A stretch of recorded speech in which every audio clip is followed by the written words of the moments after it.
Now, let me talk about money blocks. What are money blocks? And some of you are like rolling your eyes at this one. Oh God, Jodie, I know what you're gonna say. But I wanna explain anyway, because so many coaches and people out there are talking about blocks at the moment. And I had so much resistance around the word block for ages because it's just such a violent sounding word, right? It's quite a sort of having a block and saying you've got a block. You're putting more emphasis on the idea of having a block, that you are blocked, and the more we talk about blocks, I can just feel my whole energy field just tensing up when I talk about blocks. But I'm using the word money blocks because it's something that everyone can relate to. It's in mass consciousness. You guys know what I mean when I say a money block. So what are money blocks? Money blocks are essentially energy blocks, distortions. Like, imagine that you are a stream of abundance, okay? And you have little rocks in the stream that are not allowing the full force of the abundance to flow through you. Does that make sense? That's how I would see it. So I use a visual metaphor of a stream, and you've got the rocks in there so that the abundance and the natural flow of money, of finances, isn't able to flow through you properly because there are things in the way. So let's talk about the things that are in the way, because I find psychology fascinating. I find energy work fascinating. I find everything to do with the human brain and mind fascinating. So what is a block? What causes that visual metaphor of a rock in a stream?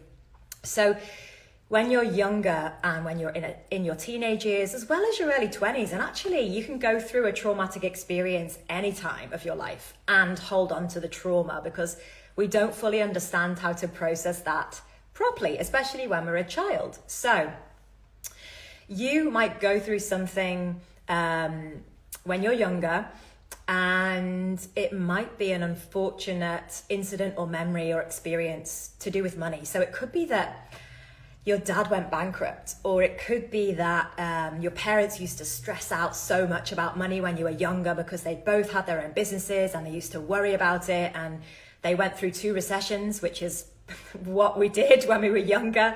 My parents went through 2 recessions and they have their own businesses. So you go through the emotional experience of that event, right? So if your dad goes bankrupt, you go through the emotional experience of that event. You feel traumatized, you feel unsafe, you feel scared, you feel fearful. In that moment, you feel like things are running out, resources are running out. So what happens is you go through the traumatic response and you hold on to the emotion in your body. You do, because we don't know how to process emotion and trauma properly. Many of us do now, but still, once a day, I'm in the bedroom doing a shadow meditation, really working with my own emotional blocks and limits and trauma. So if I've been on this journey since 2010, 22 years now, you guys are going to be also going through it, right? So,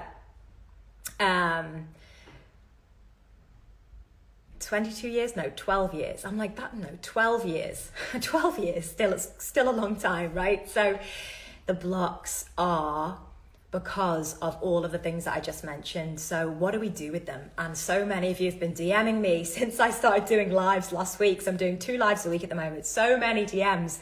How do I release the blockages, Jodie? How do I release the limits? How do I work with my shadow? How do I support myself to overcome all of the negative belief systems? So this would obviously be a 10-hour training from me. So I'm just going to share with you a little step-by-step process to start to loosen your grip on the blocks, the money blocks.